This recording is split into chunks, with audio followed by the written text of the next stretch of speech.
GT Holidays, South India's #1 travel brand. You know you are special when you're with GT Holidays.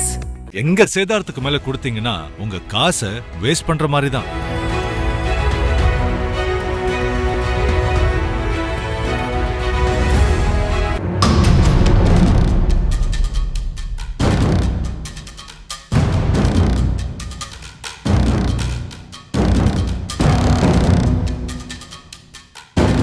Vellore மாவட்டம் பேரணாம்பட்டு அருகே உள்ள DD Mottur வனக்கோட்டத்திற்குட்பட்ட சிந்தன கணவாய் வனப்பகுதியில் ஒரு யானை கடந்த சில நாட்களாக தனியாக நடமாடி வந்ததாக கூறப்படுகிறது. இந்நிலையில் நவம்பர் 30 அந்த யானை இறந்து கிடப்பதாக வனத்துறையினருக்கு தகவல் கிடைத்தது. அதன் பேரில் வனத்துறையினர் அங்கு விரைந்து சென்றனர். வேலூர் மாவட்ட வன அலுவலர் அசோக்குமார் தலைமையிலான வனத்துறையினரும் மருத்துவ குழுவினரும் சேர்ந்து வனப்பகுதியில் உயிரிழந்த யானையின் உடலை மீட்டு பிரேத பரிசோதனை செய்தனர். தண்ணீர் குடிக்க ஓடைக்கு வந்தபோது எதிர்பாராத விதமாக கற்கள் நிறைந்த பாறை அருகே வழுக்கி விழுந்து யானை உயிரிழந்திருக்க வாய்ப்பு அதிகம் இருப்பதாக வனத்துறையினர் தெரிவித்தனர். ஆனால் இது உண்மையல்ல என்றும் யானையின் மரணத்தில் சந்தேகம் இருப்பதாகவும் அப்பகுதி மக்கள் குற்றம் சாட்டுகின்றனர். கடந்த மாதம் பேரணாம்பட்டு அருகே உள்ள அரவட்டலா வனப்பகுதியில் ஒரு யானை உயிரிழந்து எலும்புக்கூடாக கண்டெடுக்கப்பட்டது. அது எப்படி இறந்தது என்பது இன்னும் தெரியவில்லை. ஒரே பகுதியில் 1 மாத இடைவெளியில் 2 யானைகள் இறந்துள்ளன. இந்த வனப்பகுதியில் ஆந்திரா, கர்நாடக மாநிலங்களிலிருந்து வன கொள்ளையர்கள் அடிக்கடி நுழைந்து சுற்றுவதாக தகவல்கள் உள்ளன.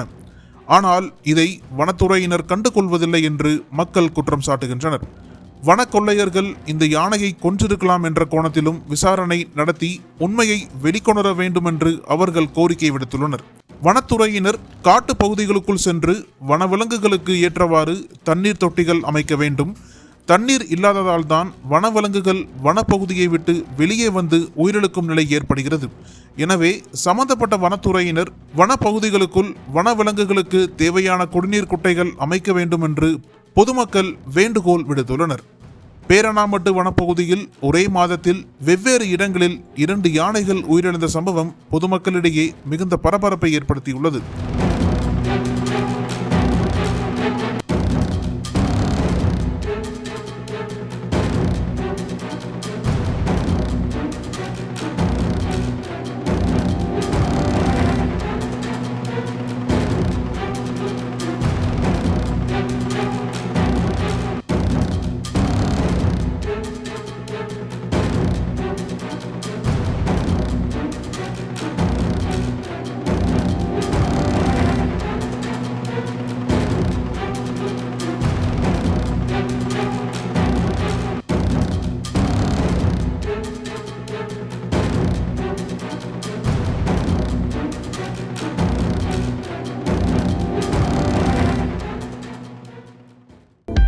அனல் பறக்கும் செய்திகளை அப்டேட் செய்து கொள்ள நக்கீரன் களத்தை இப்பவே சப்ஸ்கிரைப் பண்ணுங்க.